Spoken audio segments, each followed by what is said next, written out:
I strongly believe that a poet is a metaphysical being who penetrates to the depths and in so doing keeps solidarity with others.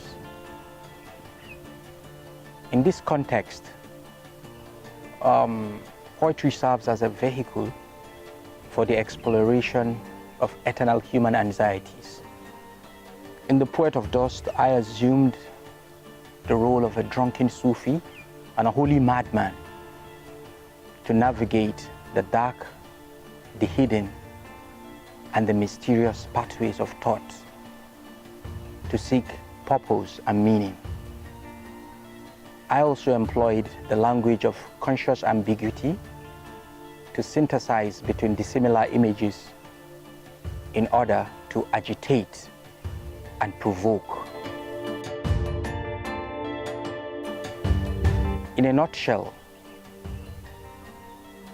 The Poet of Dust is a meditation on metaphysics, the connection between body, soul, and mind, and the very nature of poetry itself. And if I'm to use a single phrase to describe or to capture the purpose of my engagement with poetry, it will be to seek the transcendental. Poetry is, as I said, is a vehicle for the exploration of eternal human anxieties. Poetry for me is not about what is written on the page. What is written on the page is a byproduct of what I call essential poetry. And for me, this is about immersion into the sea of feeling. I like to believe that the source of poetry or the core of poetry is fluid, like water, and I immerse myself in it. And in that state, it's about delirium, it's about intoxication, it's about stupor, it's about a flight through the portals of bliss. So, and that feeling or that experience is what I enjoy about poetry, and thereafter I try to capture this on the page. It's like archiving my memory. Al-Arshad, tell us about the pantheon of words. In the pantheon of words, poetry rules. In the pantheon of words, poetry is the wind, the clouds of fragrance, the breeze, the breath of God, foul odor, the rotten smell of truth, the monstrous phallus, scrotum of the inner corridors of the vagina, luscious liquids, delicious meal, firm buttocks, inviting thighs, episodic fragments of lust in love, the secrets of the aphrodisiac, the Kama Sutra of words. I don't have the anxiety of influence, because essentially I consider myself first a reader. Jorge Luis Borges said, reading is more civil than writing, and I come first as a reader, and my engagement with any other creative endeavor is that interaction between intellectuals across cultures and across time. There is a place in my head I call the literary pantheon. I also refer to it as the realm of literary immortals. This place is peopled with ghosts, dead people, most of them, and some few living poets and writers. At the center of the pantheon sits Jorge Luis Borges himself. He is known as a short story writer, but he's also a poet. And there is Adonis, and there are the ancient pre-Islamic Arab poets like Abu Nuwas, Abu Tamman, Al-Mutanabbi. But principally, I encountered these poets through Adonis, and I think Adonis, I'm attracted to him because of his interest in the exploration of the metaphysical necessities of being.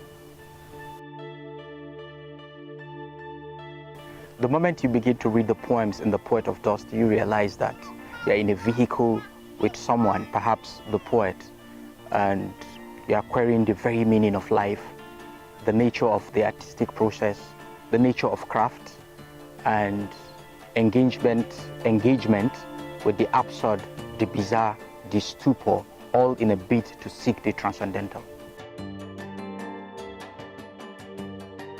For me, writing comes last, and it's not the most important. The most important thing for me is about immersion, about getting myself into the core or the source of poetry, which sometimes I believe is fluid. So, and this could be ignited by a spark, which could be a smile, the majestic movement of the clouds, or the fluttering of leaves. And once I am in that state, I am not very conscious or very aware of my occurrences. I try to derive pleasure. I try to seek ecstasy and delirium and the hallucinatory. So it is in that process that I try to create images. I try to engage with metaphor and language, and thereafter I record this experience on the page. And for me, solitude plays a very, very important role. Okay, I think most people have this notion that poetry is difficult, but I think that is very far from the truth. Most people have a wrong understanding or notion of what poetry is about. Essentially, poetry is not about what is written on the page. It is about taking us somewhere. It is about joining. It's about taking us back to the point of origin. It is about speaking to the highest in us. The mystics believe that words were uttered at the beginning of creation, and those words are very, very close to poetry. So people need poetry. We need poetry in our lives because poetry has a role to play in the development of the society. When people think of development, they think of technological development, but that is just one aspect of development. Another important aspect of development is the development of the human spirit, and by this I mean the refining or the refinement of our intuitive and contemplative faculties, and this can only be achieved by poetry. Sufism has been very, very influential to the way I perceive the world, because for me, poetry is also about perception. It's how we view our reality, how we interact with our environment. And I'm attracted to many tenets of Sufism, the question of love, the idea of return, because Sufis, like other mystics, believe in return. They believe in joining back to the point of origin. And in that sense, poetry takes us back to our point of origin, because Jorge Luis Borges said that language is unnatural to the human species. What is natural to us is feeling. And poetry takes us back to that point of feeling.